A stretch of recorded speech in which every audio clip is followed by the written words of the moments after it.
"Don't pout, you are going to love this romantic adventure," my wife said while driving. "Fine," I replied. Mary was determined to prove to me that she had been nothing but faithful to me and that she loved me with all her heart.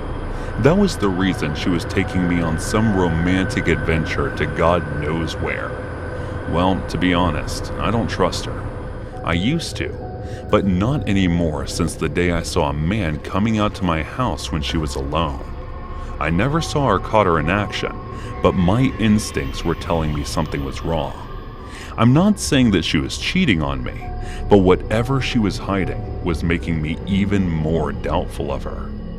What made me lose my trust even more was when I confronted her, she did not come clean, nor did she refuse infidelity. She only kept saying that she loved me and that she was faithful to me. All of these doubts were making me lose my mind. But today, all of a sudden, she told me that she had a surprise for me and forced me to come with her. The entire way, she kept driving silently without letting a word from her mouth. I also did not say anything and let the silence prevail. After 2 hours of driving, she entered the car in a jungle, and after going deeper for about 15 minutes, she stopped. "What is this?" I asked in annoyance as I looked at the area which was decorated with balloons and roses. "Happy anniversary, dear," she said with a big smile on her face, and that's when I remembered today was our anniversary, which I had completely forgotten.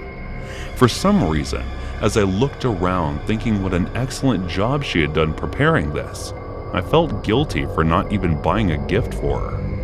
The site looked like a perfect example of romantic couple goals that I'd only seen in pictures, and it was breathtaking. "When did you do all this?" I asked hesitantly.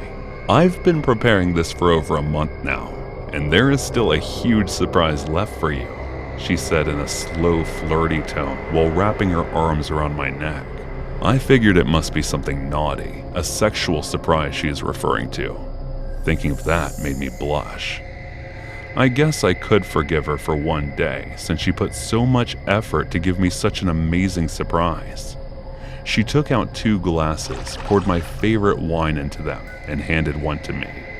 As she continued taking sips of wine through her glass, she put my favorite song on the speakers. "May I have this dance?" After putting her glass aside, she asked. I took her hand and started dancing with her. I was loving every second of this to the point where I started to have second thoughts about the doubts I had of her. That is when I saw the same man from back then coming in our direction, with 2 others carrying a huge white cake that resembled the one we had at our wedding. "That's Mark and his team. I hired them to prepare this surprise for you." I immediately realized that all this time, I was misunderstanding my wife when she was preparing all of this for me. Tears started falling from my eyes, which were reeking of the guilt I had been carrying around with me. They placed the cake on the middle wooden table and then left. "Thank you, honey. Thank you so much." After saying that, I leaned to kiss her, but she stopped me. "Hold that thought. First, take a look at your surprise." She gave me a weird smile and then turned her head to the cake. "What surprise?" I looked at where she was staring in surprise and then understood that it might be one of those cakes that have something hidden inside. I went ahead and removed the top part and froze in terror after seeing what was inside. "You want to know what I saw 3 months ago when I went to your company for a surprise visit? You were suspecting me of infidelity, right? But you know what? I'm not the one sleeping with my secretary," she said without making eye contact with me. After that, she dipped her index finger into the cake and licked it while I stood there petrified looking at the chopped up body of Susan stuffed inside. She grabbed the knife that was beside the cake and cut herself a piece. So this is what betrayal tastes like," she said after taking a bite. I was too terrified to look in her direction, but I knew she was thinking of something sinister. I opened my mouth to say something. I felt something getting stabbed in my lower abdomen. I looked, and it was the knife that she was holding. I turned my head up to look at her face, and tears were streaming through her eyes. The pain was unbearable, and that is when she pulled the knife back and stabbed me again. I fell on my knees and saw her walking to the cake and pouring alcohol on it. She walked around throwing alcohol on every single thing that she had prepared for our anniversary. Giving me a disgusted look, she took out a lighter and put the fire on everything. I saw her walking further away from me without turning back once. She stopped in front of the car for a minute, but then she went in and drove off. I started to lose consciousness, and within a few minutes, everything went blank. It was when I opened my eyes, I realized I was still alive. I was being carried to an ambulance, and there were officers in forest uniforms around me. I guess they were the ones who saved me. Again, I lost consciousness, and I woke up in the hospital. Police were there to take my statement, but I did not reveal the truth to them. Everything was burnt off, and there was nothing but ashes found there. Even Susan's body was burnt off completely. So I made up the story that she took me there and stabbed me, but then accidentally everything got caught up in fire and I lost consciousness. I know I had been cheating on Mary, and reporting her to the police would be the right thing to do, but for some reason, I couldn't. Maybe it was because I was guilty of being the reason she did what she did, or maybe it was because even after she almost killed me, I was still in love with her. Whatever it was, I'm only resentful toward myself for everything that had happened till this point. When I first met Mary, she was the kindest, most beautiful person I had ever seen. After dating her for 3 years, I married her, and it has been 5 years since our marriage. I got lost and ended up having an affair. Even then, I did not feel guilt or remorse and doubted my wife, who had done nothing but give me love for the past 8 years. Only if I had had more faith in our marriage, only if I had never cheated on her, maybe things would have been different today. As I was laying on a hospital bed, I couldn't help but feel regret thinking about everything. Police are searching for Susan, but it's obvious they will never be able to find her, nor would I ever reveal the truth.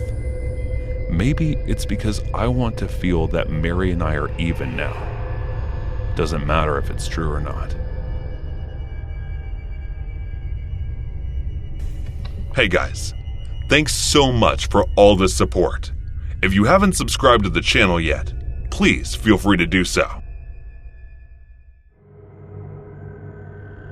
My name is Rex Faulkner, and I've been working as a reporter for the Daily Press for the past 5 years. For the past years, I try to cover up those stories that bring me less to no harm to my life, unlike my colleagues Penny Fox, who hunts those stories that almost threaten her life.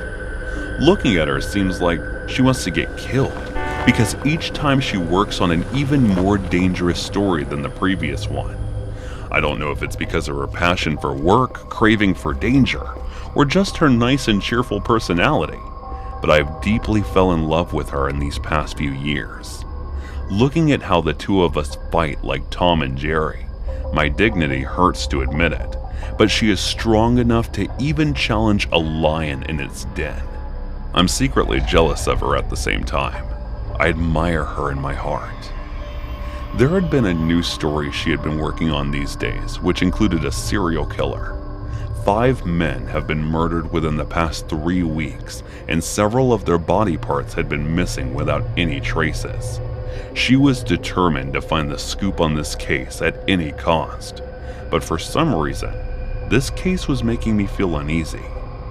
I was recently assigned to the weather forecasting team after insisting several times to the director. According to him, I was talented enough to cover the stories related to murder or kidnapping, but I was wasting it. But his taunts did not put any effect on me, because there was no way I was going to put my life in danger for a few dollars. It had been 3 days since Penny went out to get the scoop on the recent murders, but she hadn't once gotten back to the office. This has happened several times before whenever she went on a hunt for similar stories, but it was a maximum of 4 days, and each time she had barely escaped with her life.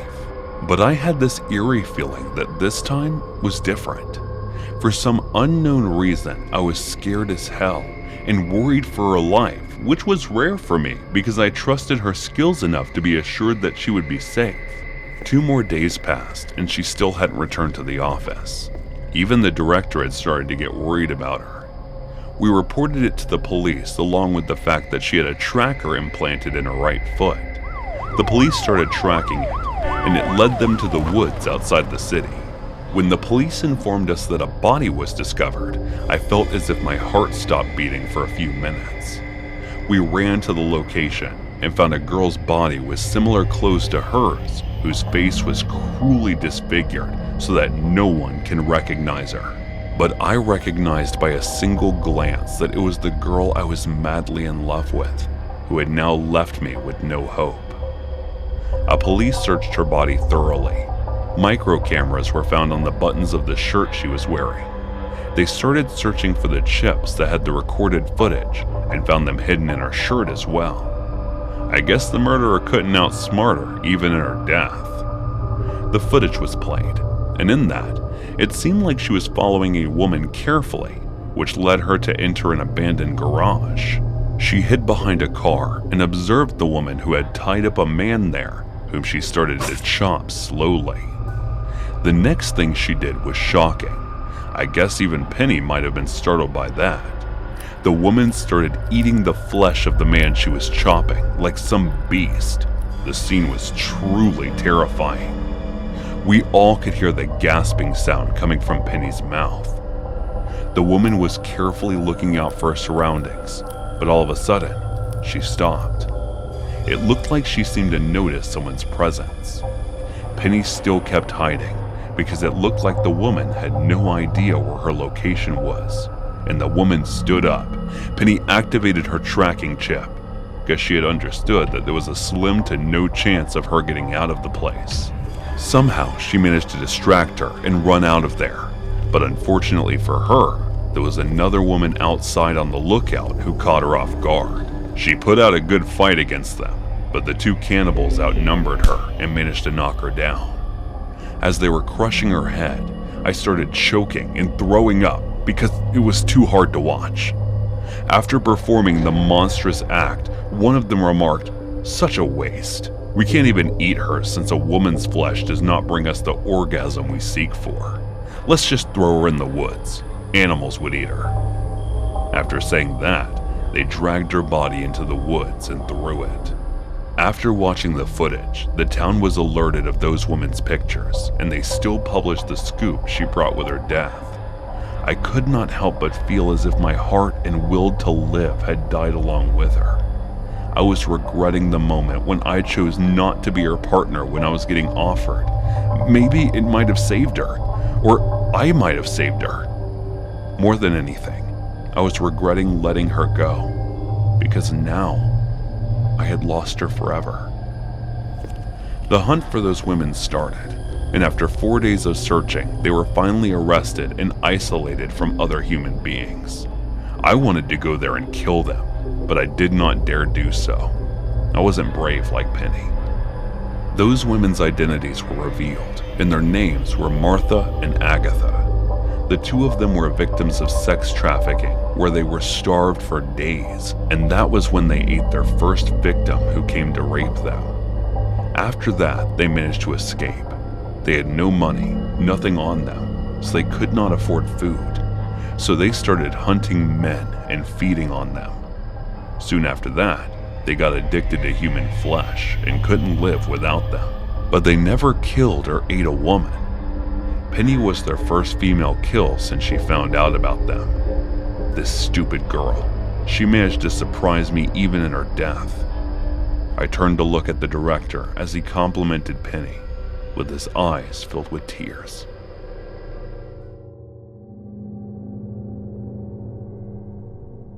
I feel like I should preface this by making it clear that I'm not one of these paranormal obsessed ghost hunting loons that think there's orbs in all their photos.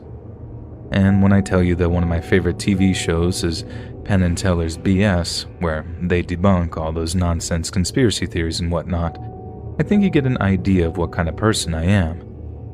And for years, I went around thinking that science and logic could account for everything, with the only restrictions being the limits of our own knowledge. That was until something happened to me that I genuinely can't explain, and no matter how hard I tried, I couldn't come up with any legitimate explanation. The whole thing freaked me out so much that it kicked off a kind of hyperfixation in me that lasted for months on end, to the point that my rational skeptic friends started to think that I was losing my mind. But I haven't lost my mind. It actually happened, and as much as people try to tell me that it was nothing but my mind playing tricks on me, I know what I saw, and it just about put the fear of God into me. We're going back to early spring of 2017 here, the time of the year when it's still getting dark fairly early here in the Northeast. It's around 9 p.m. and I'm driving back to Narragansett from my buddy's place in Newport, when I decide to take a shortcut through Saunderston.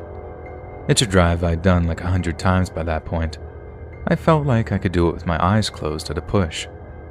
But maybe that's what made me so complacent, a self-assured cockiness that's gotten me into trouble on more than one occasion, because about halfway into the journey, I must have switched off and taken a wrong turn. Next thing I know, I'm having to turn into a residential cul-de-sac to make a complete 180, and I'm so embarrassingly lost that I find myself reaching for my phone to check Google Maps. I check my position, mentally make a note of the turns I have to make to get back onto the highway, then start turning off the street as I put my phone away. When bam, there's a car in front of me. I slam on the brakes, let out a string of curse words, and prepare myself for, at the very best, a few scolding honks of their horn. I then start mouthing apologies at the driver, taking my hands off the wheel and being like, "Dude, I'm so sorry. My fault. My bad." When I noticed something really unusual about the car they're driving. It was a legit classic car. And don't go thinking 70s Camaro or something. This thing was a Buick, like one from the 30s or 40s or something. The kind of car you'd expect to see Al Capone climbing out of in Prohibition-era Chicago. And it was crisp, too. The guy must have sunk some serious cash into that thing because pretty much everything looked brand new. I suddenly realized that while I'm checking this guy's old car out, I'm actually still blocking him in. So I start backing up after giving him a nice car kind of thumbs up after pointing to his hood. The guy doesn't react though, at all. The whole time he's just smiling at me through his windshield. And as I start backing up to let him pass, I remember how he almost looked like one of those old ventriloquist dummies. Something about his hair or how waxy and pale he seemed to just trigger the association. Then, right as I'm about to give him enough space, my car just shuts off. The engine, the battery, everything. I jiggle the keys around, kind of frantically by that point, because I figured I'm making a total idiot of myself in front of the dude with the cool vintage car, but nothing happens. Lights won't turn on, engine won't fire, and my first thought is, God, of all the times for my battery to die, why now? My car was a piece of garbage back then, making it disappointing but not a total surprise. But I'm still blocking in Buick guy, who's surely getting mightily angry after sitting there for a solid few minutes. So I roll my window down, lean out a little, and start yelling over to the guy's car that he has to go around. But he doesn't respond. And all I can hear is this creepy old music coming from his car. I can't see a thing of him because of high headlights. He's not saying a thing, and that freaking song is making the hairs on the back of my neck stand on end. Now this is the part that really freaks me out to recall. As the situation with the guy is turning into something of a standoff, I'm sitting there in the driver's seat wondering why the guy isn't talking, moving, or doing much of anything for that matter. I don't want to honk at the guy. Everything had basically been amicable so far, so I'm just sort of sitting there, waiting, getting more and more anxious as I do so. That's when the lights on my dash start flickering a little, and I think my battery might be coming back on. I don't know much about cars, but I'll take it. So I get all excited thinking I'm going to be getting away from what had been an incredibly awkward situation. I start jiggling my keys in the ignition again, but again, nothing happens. Right until my car radio bursts into life and starts playing the exact same creepy song as the one playing in the other car. It didn't have any lyrics. It was this creepy tritone loop with something playing over it. But somehow it managed to fill me with this feeling of dread as I realized something seriously weird was going on. The whole time I'm basically being blinded by the Buick's headlights while it just sits there. Then suddenly, the thing's headlights cut out, right at the same time my radio does, and I'm plunged into darkness again with my natural night vision having been totally ruined for a few seconds. While I'm half blinded, I try the ignition once again, and I breathe a huge sigh of relief when my car comes back to life again. But that little moment was severely short-lived because, as my own headlights turn on, the old Buick is nowhere to be seen. It came as such a shock that I actually screamed out loud, spinning around in my seat like I might catch a glimpse of it driving away. But no, there's absolutely no sign of that Buick anywhere. It was like it had just straight up vanished into thin air. You think with a big old engine like that, I'd have heard it driving past me, even if I was distracted by other things. And the time between the headlights cutting out and me getting my car running again couldn't be anything over 30 seconds. It would have had to zoom past me to disappear from my view so quickly. Have you ever felt super stoned and you don't even smoke? That's what it felt like. I'm putting the entire thing on myself, trying to explain it away as like a mini stroke or something, and it even occurred to me that my buddy back in Newport might have dosed me with something groovy, so to speak. But no, sober as a judge the whole time. And you can bet I didn't drink anything because those Rhode Island state troopers just love hunting DUIs. So like I said, because I couldn't find any way to explain what happened, it kicked off something of a hyperfixation in me. I revisited the cul-de-sac where it happened, looked up potential classic car owners in the Narragansett area, and researched medical papers on blackouts and time loss.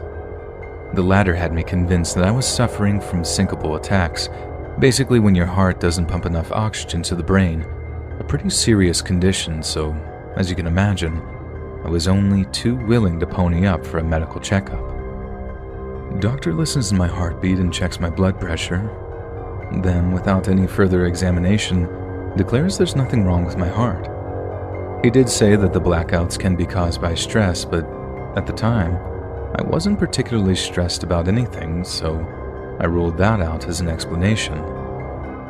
One point, I went far out and ended up researching those UFO encounters where people experience time loss, but I figured I'd gone far too down a weird rabbit hole with that one. But as for the thing that people really pick up on with my story for some reason, is the fact that I did actually have a bit of luck when it came to my classic car search. There was a guy out in Middleton who had been trying to sell a 1937 Buick Special for years. The thing was a wreck, but he figured it might catch the eye of some vintage car enthusiasts who'd find the time to fix the old beauty up. I played it off like I was interested in making a purchase and still feel guilty about how excited he got, and he got his nephew to text me over some pictures of the old thing so I could take a good look at it. I'm not saying it was the same model or shape as the one I saw in that cul-de-sac, but I'm not gonna lie, it looked pretty similar. But it's an absolute impossibility that it's the same car, right? A coincidence, if ever there was one. Yet some of the people I talk to about this will always point out the connection and tell me I should have asked where he'd gotten it, if the old thing had been involved in a murder or a hit and run. Truth is, the guy didn't know. He said his dad picked it up at a police auction and died before he could get a chance to fix it up. And obviously, anything he knew about the car was buried with him. I suppose I've rambled on enough about this now, and I've already made my point that I can't explain what happened to me that night without sounding like a complete fruitcake. So, I guess I'll just do what I always do, and leave it up to you guys to decide what it was. But please, Don't tell me ghost car or whatever, because I've been hearing that nonsense for like 4 years now and I'm sick to death of hearing it. And besides, hypothetically, I did believe in ghosts. I think it would mess me up pretty bad to think that I got so close to one, but still drove away unscathed.